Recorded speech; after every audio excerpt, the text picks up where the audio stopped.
नमस्कार बच्चों। तो कैसे हैं आप सब लोग? बहुत अच्छे होंगे।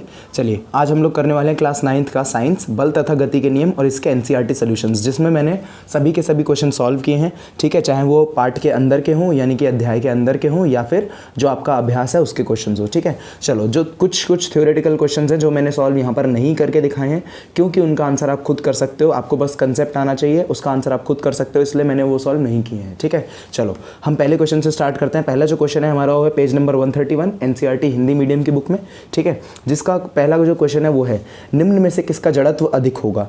तो एक रबड़ की गेंद का एवं उसी आकार का एक पत्थर। ठीक है, तो हमसे पूछा है कि निम्न में से किसका जड़त्व अधिक होगा। भाई एक रबड़ की गेंद है और एक उसी आकार का एक पत्थर है।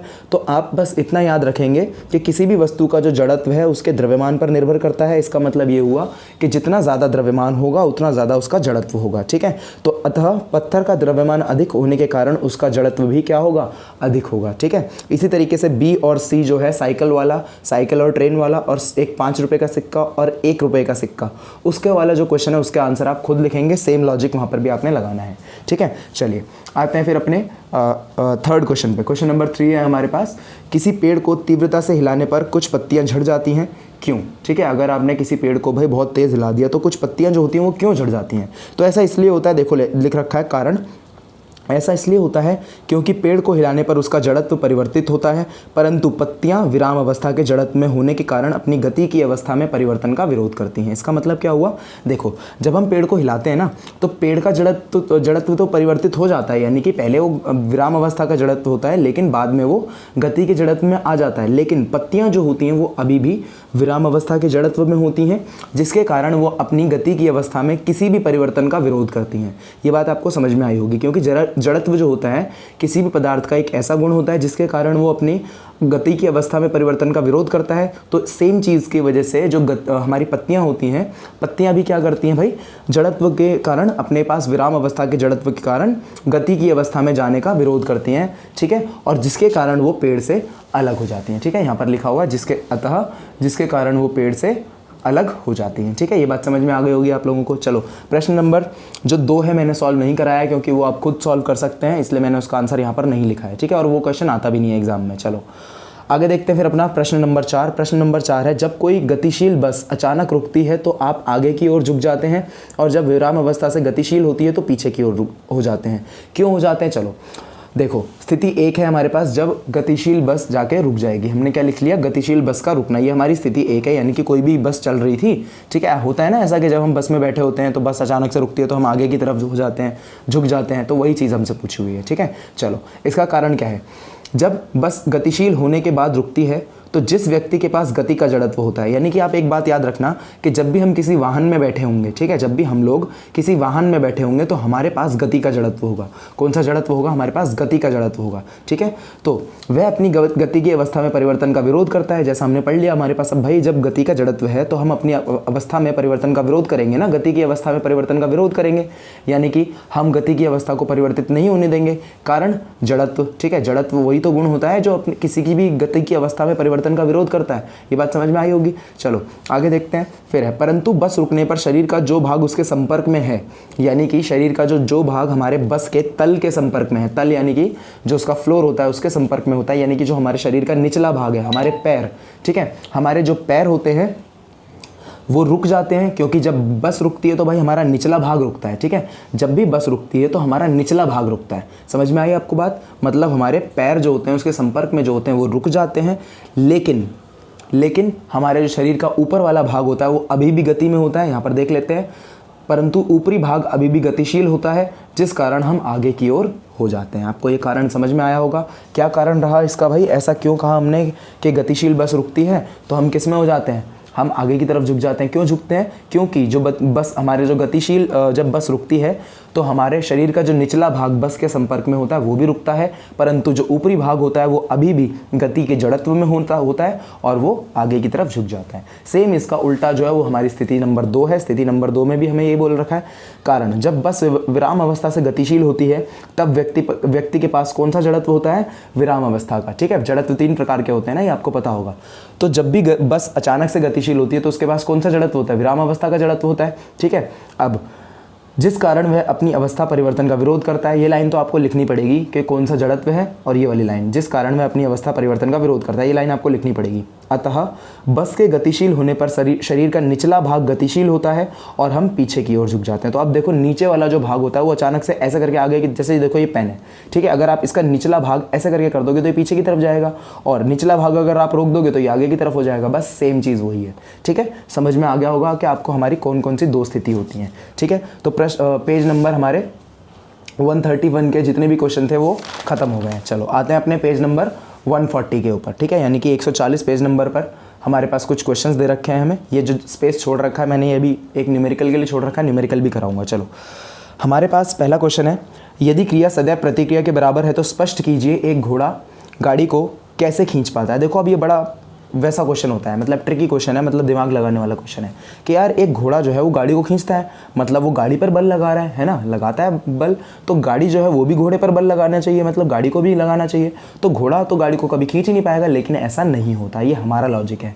एक्चुअल लॉजिक जो होता है वो ये है कि घोड़ा ना ज़मीन पर बल लगाता है। कहाँ पर लगाता है? घोड़ा धरती पर पीछे की ओर बल लगाता है। किस तरफ लगाता है? पीछे की ओर बल लगाता है, और जिसके जवाब में जो धरती होती है वो भी घोड़े पर प्रतिक्रिया बल लगाती है। ये बात समझ में आया? और किस तरफ लगाती है? आगे की ओर लगाती है। समझ गए होंगे यहाँ पर, ठीक है। देखो घोड़े ने ऐसे करके पीछे की तरफ बल लगाया, तो धरती भी तो उसकी तरफ उसको आगे की तरफ बल लगाएगी ना।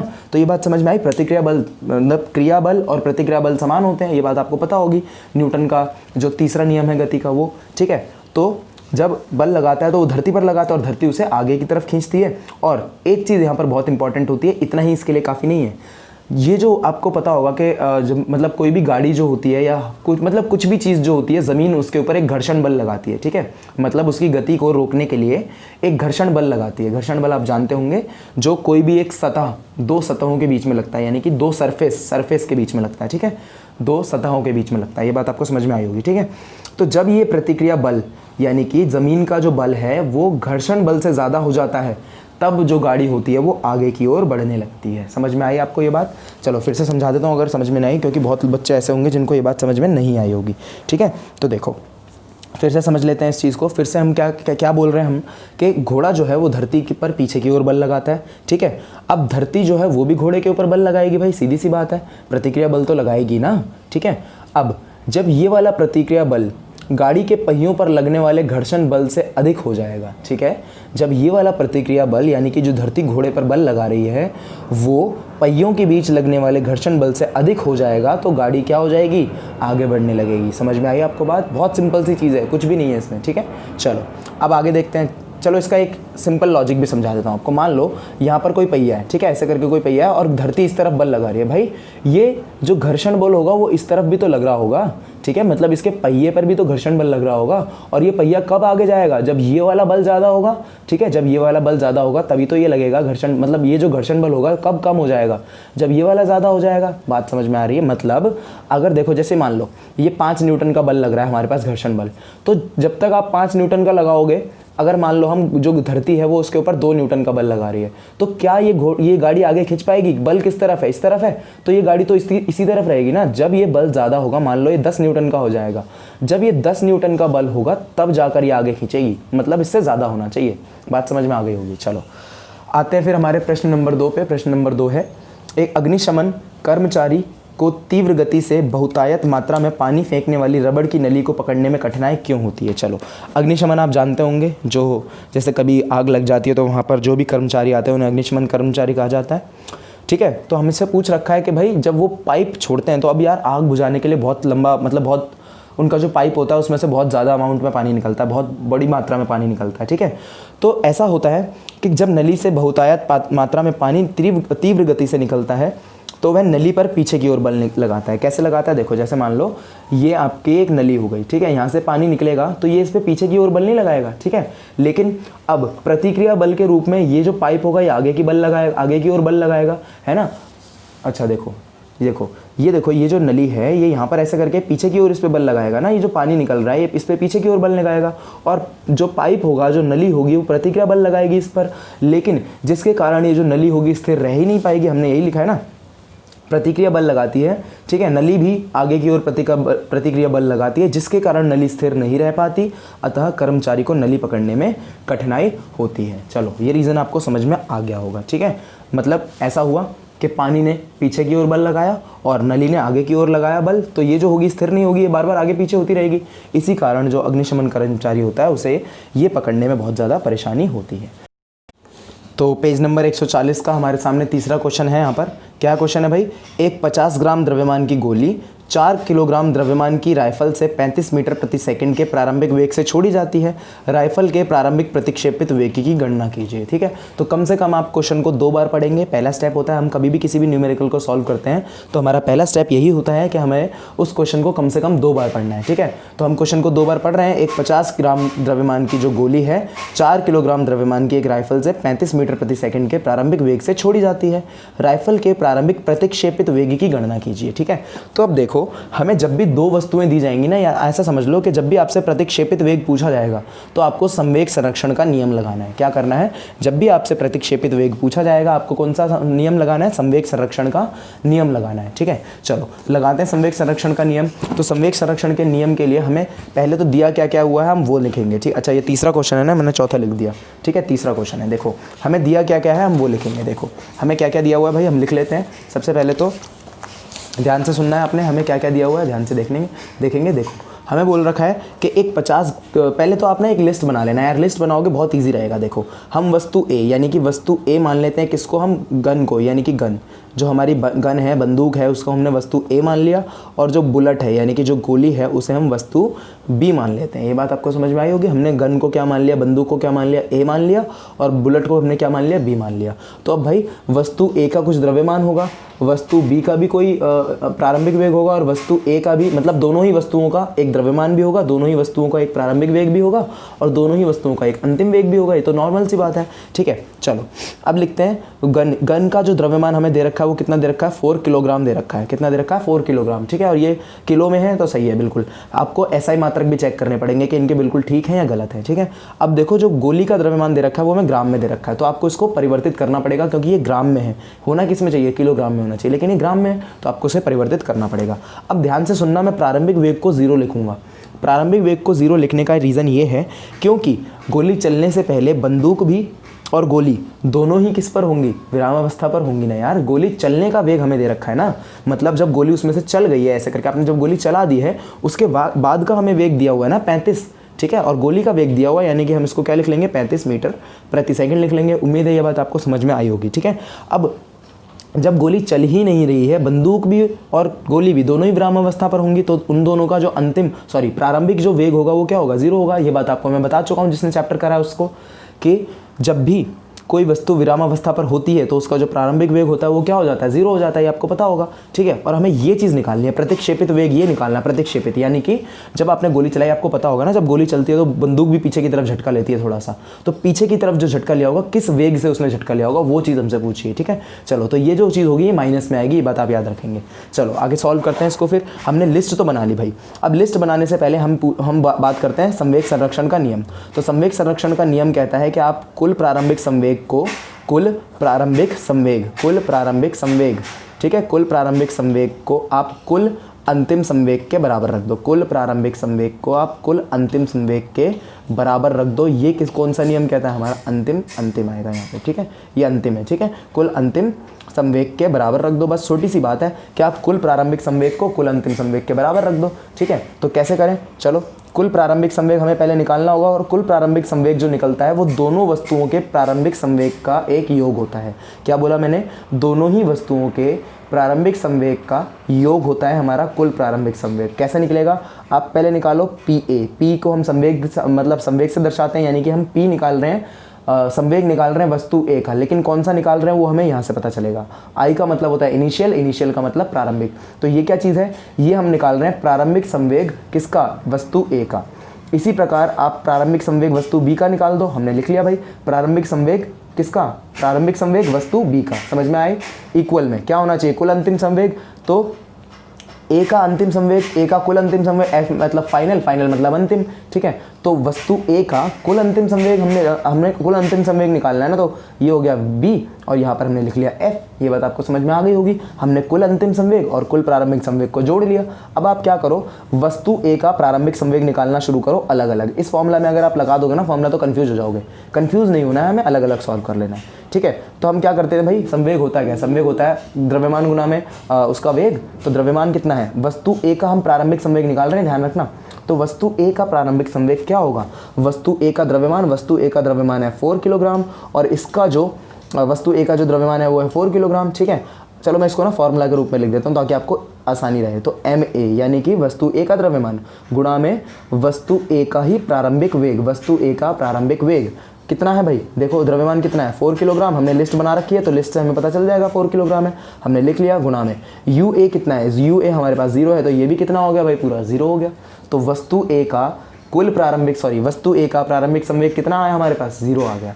इसी तरीके से हम वस्तु बी का प्रारंभिक संवेग निकालेंगे। तो वस्तु बी का प्रारंभिक संवेग के लिए द्रव्यमान कितना लिखोगे आप, 50 × 10⁻³ किलोग्राम लिखोगे। क्यों लिखोगे भाई, क्योंकि आपको इसे 1000 से गुणा करना पड़ेगा, 1000 से भाग करना पड़ेगा। और भाग करने के बाद देखो ऐसा हम लिख सकते हैं, जैसे इसको लिख लिया हमने 50/1000, तो इसको हम 10⁻³ लिख सकते हैं। और ये 10 जब ऊपर आई होगी तो ये माइनस की हो गई होगी, इसलिए हमने इसको -3 लिख लिया। चलो इंटू में अब इसको भी हमें 0 से गुणा करना पड़ेगा, क्योंकि भाई द्रव्यमान गुणा में प्रारंभिक वेग, तभी तो प्रारंभिक संवेग निकलेगा। तो हमने क्या कर लिया, 0 कर लिया। ये दोनों ही क्या आ गए, 0 आ गए। चलो अब निकाल लेते हैं अंतिम संवेग। अंतिम संवेग हमें निकालना है पहले वस्तु ए का यानी कि एफ, ठीक है। अब हम क्या निकाल रहे हैं, अंतिम संवेग निकाल रहे हैं वस्तु ए का, ठीक है। तो अंतिम संवेग क्या हो जाएगा, द्रव्यमान ए का द्रव्यमान गुणा में ए का अंतिम वेग। तो भाई ए का अंतिम वेग ही तो हमें निकालना है, ठीक है। वस्तु ए यानी कि बंदूक का प्रतिक्षेपित वेग ही तो हमें निकालना है, समझ में आया, मतलब इसका अंतिम वेग हमें निकालना है। तो हम इसको ऐसे लिख सकते हैं 4 × में वी ए। ये बात आपको समझ में आ गई होगी। चलो इसी प्रकार हम हमें पी यानी कि वस्तु बी का संवेग लेकिन कौन सा, अंतिम, वस्तु बी का संवेग लेकिन कौन सा, अंतिम, ठीक है। तो क्या हो जाएगा, वस्तु बी का द्रव्यमान गुणा में वस्तु बी का अंतिम वेग, ठीक है। तो ये क्या हो गया, वस्तु बी का द्रव्यमान कितना दे रखा है हमें, हमने अभी लिखा था 50 गुणा में 10⁻³ और गुणा में कितना आ गया भाई, 35 आ गया। ये 35 कहाँ से आया, ये क्वेश्चन में हमें दे रखा था, ध्यान से देखना है आपको, ठीक है। ये बात आपको समझ में आ गई कैसे करना है, ठीक है। चलो अब हमें बस इसको इस फॉर्मूला में पुट करना है। तो इसकी जगह पर हम इसकी वैल्यू रखेंगे। देखो इसकी वैल्यू क्या है, ये रही, मतलब हमने 0 रख लिया। अब हम इसको यहाँ पर सॉल्व कर रहे हैं, तो हमने क्या कर लिया, 0 रख लिया। भाई इसकी जगह पर भी क्या रखना पड़ेगा, हमें 0 रखना पड़ेगा, रख लिया लो। और बराबर में हमारे पास अब क्या आ गया, फॉर्मूला में बराबर आ गया। तो कुल अंतिम संवेग में हमें ये रखना है, ये कितना है, ये है हमारा 4v और a मतलब बंदूक का प्रतिक्षेपित वेग, प्लस में हमें क्या करना है, ये करना है, ये वाली चीज़ अभी हमने निकाली है, ये रही, ठीक है। ध्यान से देखना है, FB, ठीक है, ये हमने निकाल लिया। FB मतलब फेसबुक वाला नहीं, बहुत सारे बच्चों के कान खड़े हुए होंगे, FB, ठीक है। 50 गुणा में -3 और गुणा में 35, ठीक है। ये हमारे पास आंसर यहाँ तक आ गया। अब आप क्या करोगे, इस चीज़ को उठाकर, देखो यहाँ तो 0 है, तो आप इस चीज़ को उठाकर यहाँ ले जाओ, ये माइनस का हो जाएगा, ये पूरा है ना, ये पूरा यहाँ पर जाके माइनस का हो जाएगा। तो हम इसको लिख लेंगे -50 गुणा में 10⁻³ और गुणा में 35, ये पूरे के साथ माइनस लगा हुआ है, ठीक है। अब यहाँ पर क्या बचा, यहाँ पर हमारे पास बच गया 4va। अब इस 4 को आप नीचे ले आओ, जब आप इस 4 को नीचे लाओगे तो ये क्या हो जाएगा, 50 गुणा में 10⁻³ और गुणा में 35 और बटे में 4, और ये माइनस का रहेगा यहाँ पर। अब आप इसको काटोगे तो काटने पर कितना मिल जाएगा आपको, 2, ये हो जाएगा 25, ठीक है। 25 होने के बाद आप यहाँ पर इसको ऐसे लिख सकते हैं va। और जब आप इस पूरी वैल्यू को सॉल्व करोगे, पूरी वैल्यू को जब आप सॉल्व करोगे तो आपके पास जो आंसर आएगा वो आएगा आपका -4, ठीक है। माइनस का कितना आएगा, 4 मीटर प्रति सेकंड। हमने वेग निकाला है तो -4 मीटर प्रति सेकंड, 4 नहीं 0.44, माफ़ कीजिएगा, 0.44 मीटर प्रति सेकंड। आप चाहो तो इसको सॉल्व कर लेना अच्छे से। जब हम इसको सॉल्व करेंगे तो सॉल्व करने के बाद हमारे पास जो आंसर आएगा वो ये आएगा, ठीक है। आपका जो NCERT का सोल्यूशन था पेज नंबर 140, ठीक है, पेज नंबर 140 का क्वेश्चन नंबर 3 ये हमारा सॉल्व हो चुका है। आपको समझ में आया होगा, मेरी ऐसी उम्मीद है, ठीक है। चलो अब हम करेंगे अपना चौथा क्वेश्चन। देखो अब चौथा क्वेश्चन भी थोड़ा ऐसा ही है, संवेग संरक्षण का नियम लगेगा इसमें। मैं चाहता हूं कि ये क्वेश्चन आप खुद ट्राई करेंगे, पॉज करो वीडियो को और खुद से ट्राई करो। क्वेश्चन में हमें दे रखा है 100 ग्राम की 100 ग्राम और 200 ग्राम की दो वस्तुएं एक ही रेखा में अनुदिश एक ही दिशा में क्रमश 2 मीटर प्रति सेकंड और 1 मीटर प्रति सेकंड के वेग से गति कर रही हैं। अभी हमें ये नहीं बोला कि वो पहले रुकी होंगी या उन्होंने करना शुरू किया है, तो ये कौन सा वेग दे रखा है उन्हें, हमें कौन सा वेग दे रखा है, ये प्रारंभिक वेग दे रखा है, मतलब अभी वो कर रही हैं। ठीक है, दोनों वस्तुएं टकरा जाती हैं। टकराने के पश्चात प्रथम वस्तु का जो वेग है वो 1.67 मीटर प्रति सेकंड हो जाता है। हमें टकराने के पश्चात का भी वेग दे रखा है एक वस्तु का, तो दूसरी वस्तु का वेग ज्ञात करें। टकराने के बाद का यानी कि अंतिम वेग निकालना है भाई दूसरी वस्तु का। सेम ऐसा ही क्वेश्चन है, आप चाहो तो ये खुद से भी ट्राई कर सकते हो, लेकिन चलो पहले वीडियो को पॉज करके खुद से ट्राई करो। ठीक है, हमारे पास क्वेश्चन नंबर 4 है। कर लिया, करें सॉल्व इसको। चलो अब आगे हम सॉल्व करते हैं। तो भाई हमारे पास चलो देखेंगे क्वेश्चन में हमें दिया क्या क्या हुआ है। तो क्वेश्चन के अनुसार हमें दे रखा है, जैसे हमने इसमें लिस्ट बनाई थी इसी तरीके से हम इसमें भी लिस्ट बनाएंगे भाई। हम मान लेते हैं वस्तु A, जो पहली वस्तु है वो वस्तु A और दूसरी वस्तु को हमने मान लिया वस्तु B। ठीक है, वस्तु A का भी कुछ द्रव्यमान रहा होगा, इसलिए हम इसको M लिख लेते हैं। दोनों का ही कुछ द्रव्यमान होगा ना, दोनों का ही कुछ प्रारंभिक वेग होगा और दोनों का ही कुछ अंतिम वेग भी होगा, तो इन तीनों को हमने ऐसे करके लिख लिया भाई, M, U और V लिख लिया। इतनी बात समझ में आई होगी। चलो वस्तु A का द्रव्यमान देखो हमें कितना दे रखा है क्वेश्चन के हिसाब से, हमें बोल रखा है 100 ग्राम और 200 ग्राम, ये दोनों ही वस्तुओं को हमें क्या दिया हुआ है, द्रव्यमान दिया हुआ है। तो हम क्या लिख लेते हैं, वस्तु A के द्रव्यमान के आगे मैंने क्या लिख लिया 100 ग्राम और वस्तु B के द्रव्यमान के आगे क्या लिख लिया मैंने 200 ग्राम लिख लिया। अब हमें बोल रखा है कि दोनों ही जो वस्तुएं हैं ये 2 मीटर प्रति सेकंड और 1 मीटर प्रति सेकंड के 1 मीटर प्रति सेकंड के वेग से गति कर रही हैं। ठीक है, क्या कर रही हैं, गति कर रही हैं, मतलब हमें इनका प्रारंभिक वेग दे रखा है 2 मीटर प्रति सेकंड और 1 मीटर प्रति सेकंड।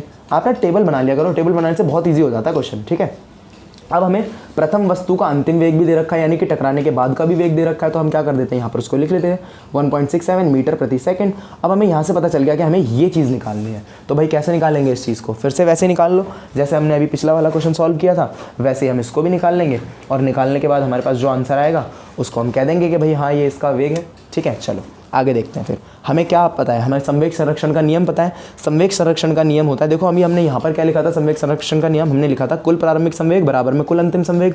यही संवेग संरक्षण का नियम होता है, लेकिन इसको दूसरे तरीके से भी लिखा जाता है। और दूसरा तरीका क्या होता है कि टकराने से पहले का कुल संवेग और टकराने के बाद का कुल संवेग। ठीक है, तो हम इसको क्या लिखेंगे, टकराने से पहले का कुल संवेग, टकराने से पहले का कुल संवेग। ठीक है, टकराने से पहले का कुल संवेग, और इसी प्रकार हम इसको लिख लेंगे टकराने के बाद का कुल संवेग। ठीक है, आसपास यहाँ यार आज काम हो रहा है, तो इसलिए आपको हो सकता है कुछ अनवांटेड नॉइस यानी कि कुछ अजीब अजीब सी आवाज़ें सुनाई दे रही हो।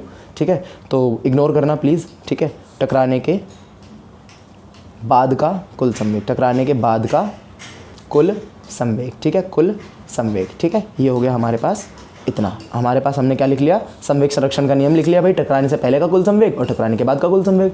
यही तो होता है संवेग संरक्षण का नियम। अगर हम इसे फॉर्मूला के रूप में लिखें तो वस्तु A का प्रारंभिक संवेग प्लस वस्तु B का प्रारंभिक संवेग, दोनों को जोड़ के ही तो टकराने से पहले का कुल संवेग निकलेगा। बात समझ में आई। वस्तु A का प्रारंभिक संवेग, अब प्रारंभिक संवेग आप जोड़ दो, वस्तु B का प्रारंभिक संवेग आप जोड़ दो, दोनों को एक साथ जोड़ दो, तो आपके पास क्या मिल जाता है, आपको टकराने से पहले का कुल संवेग मिल जाता है। बहुत इजी है यार, कुछ भी नहीं है। देखो अब हम लिखेंगे वस्तु B का संवेग, संवेग कब का, टकराने के बाद का, जिसे हमने अंतिम लिख लिया। समझ में आया।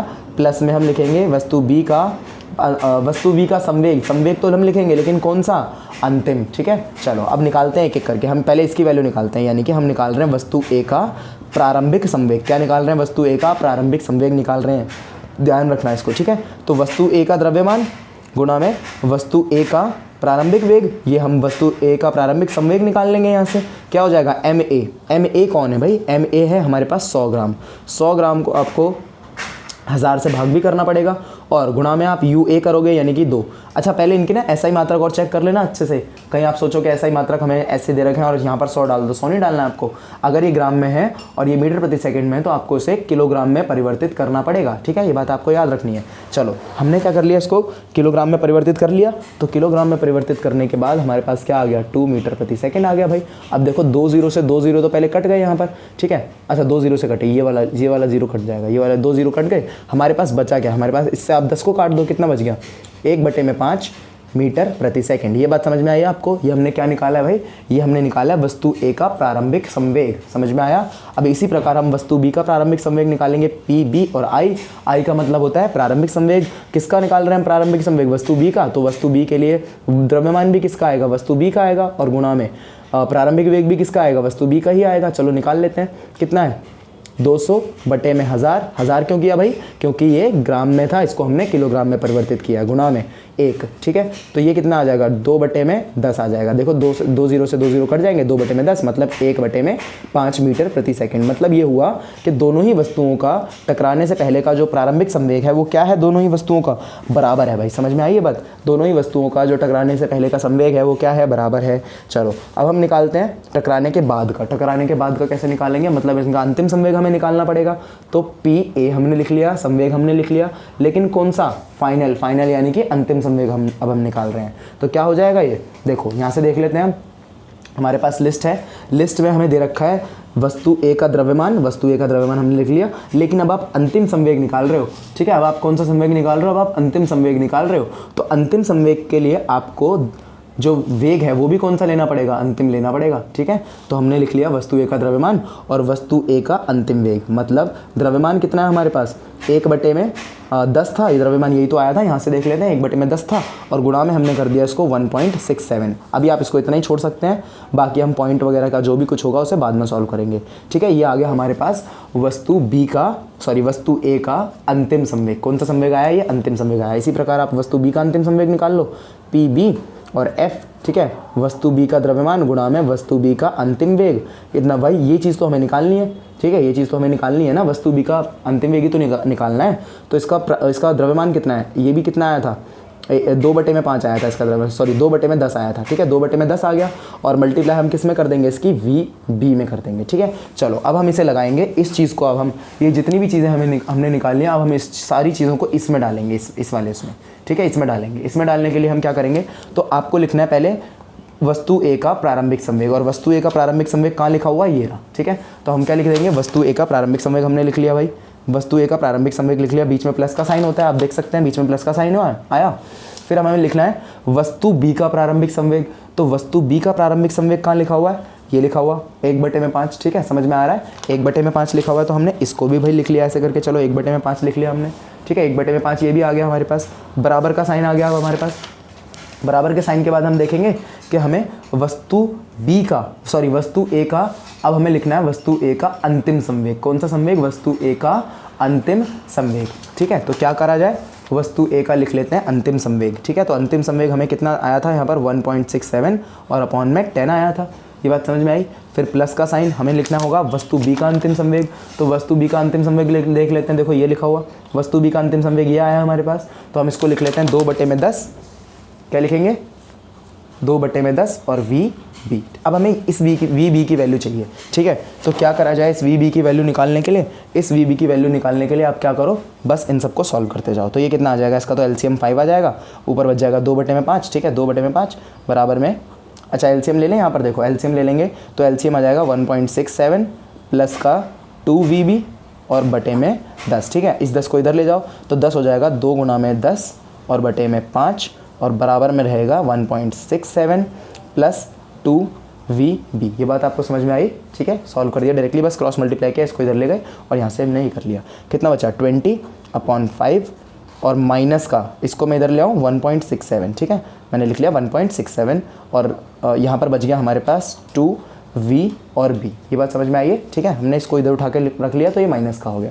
चलो इसको काट लो, 5 चौक 20, तो 4 माइनस 1.67 बराबर में 2VB। ठीक है, अब आप इसको माइनस करोगे तो ये आ जाएगा आपके पास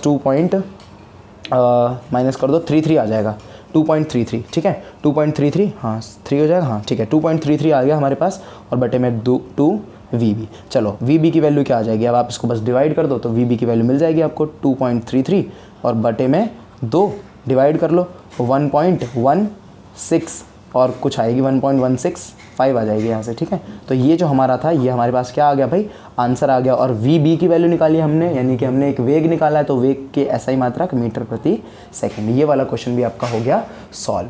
ठीक है, चलिए अब हम करेंगे अपने NCERT का अभ्यास।